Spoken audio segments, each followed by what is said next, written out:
Hai, pernahkah Anda merasa terjebak dalam pertengkaran panas di mana emosi Anda mulai menguasai diri? Anda tidak sendirian. Hari ini kita akan membahas 5 cara ampuh untuk tetap tenang saat berdebat dan mengendalikan emosi Anda dalam situasi yang penuh ketegangan. Pertengkaran bisa terasa sangat menguras energi, seperti semuanya menumpuk melawan Anda. Sebelum Anda sadar, Anda sudah terjebak dalam putaran emosi yang membingungkan. Namun, inilah yang perlu Anda tahu. Tetap tenang, bukanlah sesuatu yang terjadi begitu saja. Itu adalah pilihan yang bisa Anda buat, dan itu ada di dalam kendali Anda. Dalam video ini, kita akan membahas cara-cara praktis yang terinspirasi oleh filsafat Stoik. Teknik-teknik ini bukan tentang menghindari konflik atau menahan perasaan, melainkan tentang belajar menghadapi situasi sulit dengan pikiran yang jernih dan hati yang tenang. Anda tidak memerlukan trik rumit atau meditasi mendalam. Cukup dengan perubahan kecil ini, Anda bisa membuat perbedaan besar dalam cara Anda menangani perbedaan pendapat. Sebelum kita mulai, pastikan untuk subscribe dan menyalakan notifikasi, supaya Anda tidak ketinggalan cara-cara lain untuk mengendalikan emosi. Apakah Anda siap untuk mengendalikan reaksi Anda? Mari kita mulai. 1. Pahami bahwa tetap tenang itu pilihan. Pertengkaran seringkali membuat kita merasa terperangkap dan tenggelam dalam kekacauan. Tanpa sadar, hati Anda berdebar kencang, tangan berkeringat, dan kata-kata keluar begitu saja. Dalam momen seperti ini, mudah untuk merasa seolah-olah kita tidak bisa mengendalikan perasaan. Namun, kenyataannya adalah tetap tenang adalah pilihan, dan pilihan itu ada di tangan Anda. Bayangkan emosi dalam sebuah pertengkaran seperti ombak di lautan. Ketika badai datang, ombak menjadi tinggi dan mengamuk. Namun, di bawah permukaan laut ada ketenangan yang bisa kita rasakan. Filsafat Stoik mengajarkan kita untuk tetap tenang, meskipun ada badai luar biasa di sekitar kita. Marcus Aurelius berkata, Anda memiliki kekuatan atas pikiran Anda, bukan peristiwa luar. Ketika Anda menyadari ini, Anda akan menemukan kekuatan. Kekuatannya mulai muncul ketika Anda tahu bahwa Anda tidak perlu melawan ombak, cukup biarkan mereka lewat. Sains di balik ini cukup sederhana. Ketika kita menghadapi konflik, respon fight or flight, melawan atau melarikan diri, dalam tubuh kita aktif, mengalirkan adrenalin dan mempersempit fokus kita. Reaksi biologis ini awalnya dirancang untuk melindungi kita dari bahaya fisik, bukan dari perdebatan verbal. Tetapi sekarang, reaksi ini bisa mengubah kesalahpahaman kecil menjadi medan pertempuran emosional. Cobalah untuk berhenti sejenak. Ambil satu napas dalam-dalam. Tahan selama 4 detik. Lalu hembuskan perlahan selama 4 detik. Tindakan sederhana ini memberi sinyal pada otak Anda bahwa Anda aman, membantu Anda mendapatkan kembali kendali. Selanjutnya, tanyakan pada diri Anda, apa yang benar-benar penting saat ini? Pertanyaan ini mengarahkan fokus Anda untuk tetap tenang, bukan untuk menang dalam perdebatan.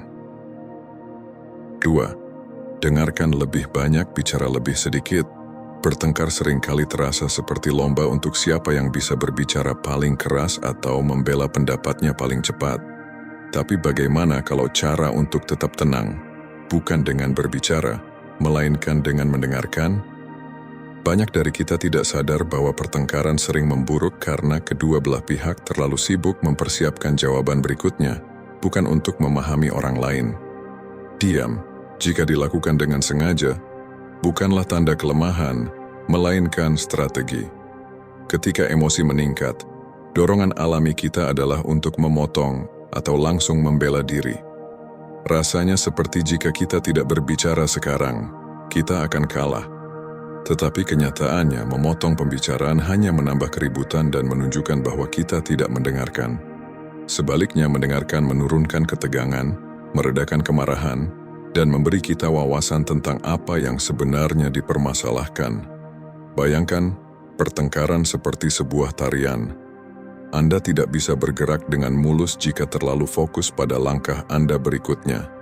Sebaliknya, Anda harus hadir dan memperhatikan ritme pasangan Anda, mendengarkan bekerja dengan cara yang sama. Itu membantu Anda menangkap emosi dan kebutuhan lebih dalam yang ada di balik kata-kata mereka. Cobalah melakukan mendengarkan reflektif. Ini berarti mengulang atau merangkum apa yang dikatakan oleh orang lain. Bukan untuk menirunya, tetapi untuk menunjukkan bahwa Anda mengerti.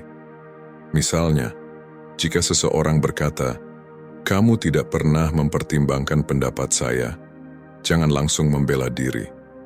Sebaliknya, jawab dengan, "Sepertinya kamu merasa saya tidak serius mendengarkan pendapatmu. Benar begitu?" Perubahan kecil ini mengubah suasana perbincangan dan menunjukkan bahwa Anda berusaha memahami, bukan sekadar merespon. 3. Lihat pertengkaran sebagai kolaborasi. Pertengkaran seringkali terasa seperti medan pertempuran, di mana satu pihak harus menang dan pihak lainnya kalah, terutama ketika emosi sedang memuncak. Tetapi bagaimana jika pertengkaran tidak perlu menjadi arena pertempuran? Bagaimana jika alih-alih menjadi lawan, Anda dan pihak lainnya bisa menjadi rekan tim yang bekerja bersama menuju solusi? Mengubah perspektif ini adalah salah satu cara yang paling ampuh untuk tetap tenang dan meredakan konflik. Kebanyakan pertengkaran meningkat karena didorong oleh pola pikir saya versus kamu. Setiap pihak merasa diserang, defensif, dan bertekad untuk membuktikan bahwa pendapat mereka yang benar. Tapi jika tujuan utamanya adalah menyelesaikan masalah, apakah penting siapa yang benar? Pertengkaran seharusnya bukan tentang menang, tetapi tentang pemahaman. Marcus Aurelius mengungkapkan ini dengan bijak. Bersikap toleransi terhadap orang lain dan ketat terhadap diri sendiri. Kebijaksanaan ini mengingatkan kita bahwa kekuatan sejati terletak pada menjembatani perbedaan, bukan memperlebar jurang pemisah di antara kita. Cobalah untuk melihat pertengkaran sebagai sebuah perahu yang terombang-ambing di tengah badai. Jika Anda dan lawan bicara Anda mendayung ke arah yang berbeda, perahu tersebut akan berputar-putar dan tidak bergerak kemana-mana. Tetapi jika Anda berdua mendayung bersama menuju pemahaman, kompromi, dan resolusi, maka perahu tetap stabil meskipun badai masih mengamuk di sekitar. Untuk mengubah cara pandang ini, mulailah dengan mengubah bahasa yang Anda gunakan. Kata-kata sangat berpengaruh, terutama dalam konflik. Ketika Anda berkata, "Kamu selalu begini," atau "Kamu tidak pernah mendengarkan," itu hanya akan membuat orang lain semakin defensif. Cobalah untuk mengganti dengan, "Bagaimana kita bisa menyelesaikan ini bersama-sama?" Atau, "Apa yang bisa kita lakukan berdua untuk memperbaiki keadaan ini?" Pergeseran dari kamu ke kita, ini menciptakan rasa kebersamaan, alih-alih saling menyalahkan. Ini menunjukkan bahwa Anda tidak menyerang mereka, tetapi mengundang mereka untuk bekerja sama mencari solusi. Menemukan kesamaan juga penting, meskipun Anda sangat berbeda pendapat. Misalnya, jika Anda bertengkar tentang bagaimana membagi tanggung jawab rumah tangga, daripada hanya fokus pada apa yang tidak dilakukan orang lain, akui nilai yang sama yang Anda berdua miliki. Rumah yang bersih, keadilan, dan kerjasama. Ketika Anda memiliki dasar bersama, Anda bisa membangun solusi bersama, bukan saling menjatuhkan. Selain itu, sangat penting untuk fokus pada isu yang sedang dibicarakan, bukan menyerang pribadi seseorang. Kritik terhadap karakter seperti, "Kamu itu malas," atau "Kamu selalu egois," hanya akan membuat perdebatan berubah menjadi serangan pribadi yang akan memperburuk keadaan. Sebaliknya, bicarakan perilaku atau masalah itu sendiri. Misalnya, "Saya merasa kewalahan ketika pekerjaan rumah menumpuk. Bisakah kita cari cara untuk membaginya lebih merata?" Pendekatan ini memisahkan orang dari masalah, membuka ruang untuk kolaborasi. Filsafat Stoik mengajarkan kita untuk fokus pada apa yang bisa kita kontrol. Kita tidak bisa mengendalikan bagaimana orang lain bereaksi, tetapi kita bisa mengendalikan cara kita mendekati percakapan. Ketika kita mengutamakan kolaborasi daripada kompetisi, kita mengambil langkah pertama menuju meredakan konflik. Kita tidak sedang berusaha untuk menang, tetapi untuk menemukan solusi yang saling menguntungkan. 4. Kuasai tubuh Anda untuk mengendalikan pikiran Anda. Tubuh kita seringkali berbicara lebih dulu sebelum kata-kata kita keluar. Rahang yang terkunci, bahu yang terangkat, napas yang pendek. Tanda-tanda fisik ini mengungkapkan bahwa ketegangan sudah menguasai diri kita jauh sebelum kita menyadarinya. Dalam pertengkaran, tubuh dan pikiran kita seperti dua sisi dari koin yang sama. Satu mempengaruhi yang lainnya. Jika tubuh kita tegang, pikiran kita akan mengikuti dan memperburuk rasa marah atau defensif. Namun, yang menarik adalah kebalikannya juga berlaku. Ketika kita menenangkan tubuh kita, pikiran kita pun mulai mereda. Anggap tubuh Anda sebagai kemudi emosi Anda. Pertengkaran seperti berkendara di tengah badai. Jika Anda menggenggam kemudi terlalu erat atau menginjak pedal gas terlalu keras, situasi akan terasa jauh lebih berbahaya daripada yang sebenarnya. Tetapi, jika Anda melepaskan genggaman, memperlambat laju, badai itu akan terasa lebih bisa dihadapi. Filsafat Stoik mengingatkan kita akan pentingnya mengendalikan reaksi eksternal untuk menjaga kedamaian batin. Seperti yang dikatakan Marcus Aurelius, Anda memiliki kekuatan atas pikiran Anda, bukan peristiwa luar. Ketika Anda menyadari ini, Anda akan menemukan kekuatan untuk tetap tenang. Menguasai tubuh adalah salah satu cara langsung untuk mengendalikan emosi kita. Cobalah dengan bernapas dalam-dalam. Ini adalah alat paling sederhana dan efektif untuk mengembalikan tubuh Anda ke keadaan tenang. Ketika Anda merasa ketegangan meningkat di tengah perdebatan, cobalah untuk menghirup udara dalam-dalam melalui hidung selama 4 detik, tahan selama 4 detik, dan hembuskan perlahan melalui mulut selama 6 detik. Ulangi ini 3 atau 4 kali. Ini akan mengaktifkan sistem saraf parasimpatis Anda, bagian dari otak yang memberitahu tubuh bahwa Anda aman, yang membantu mengurangi perasaan marah dan cemas. 5. Lepaskan kebutuhan untuk menang. Menang memang terasa menyenangkan, bukan? Kepuasan yang datang ketika kita membuktikan pendapat kita benar atau memberikan jawaban balasan yang sempurna dalam sebuah pertengkaran. Begitu besar godaan untuk meraih kemenangan, apalagi ketika emosi sedang memuncak. Namun, inilah kenyataan yang sulit diterima. Seringkali kemenangan dalam sebuah pertengkaran justru mengorbankan sesuatu yang lebih berharga, kedamaian, pemahaman, dan hubungan yang baik. Sebagian besar konflik bukan hanya tentang ketidaksepakatan di permukaan, tetapi lebih didorong oleh ego, keinginan untuk melindungi diri, membuktikan nilai kita, atau menghindari rasa salah. Keinginan untuk menang bisa membuat kita buta terhadap gambaran yang lebih besar. Tanyakan pada diri Anda, apa harga yang harus dibayar untuk menjadi benar? Apakah memenangkan pertengkaran ini akan memperkuat hubungan Anda atau justru menciptakan jarak? Apakah ini akan membawa resolusi atau meninggalkan jejak kebencian? Marcus Aurelius memahami dilema ini dengan baik saat ia berkata, betapa lebih besar akibat kemarahan daripada penyebabnya. Dengan kata lain, kerusakan yang terjadi dalam panasnya pertengkaran seringkali lebih besar daripada apa yang sebenarnya memicu konflik tersebut. Melepaskan kebutuhan untuk menang bukan berarti menyerah atau setuju dengan sesuatu yang tidak Anda yakini.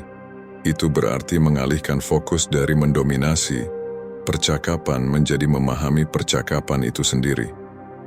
Bayangkan sebuah pertengkaran seperti api.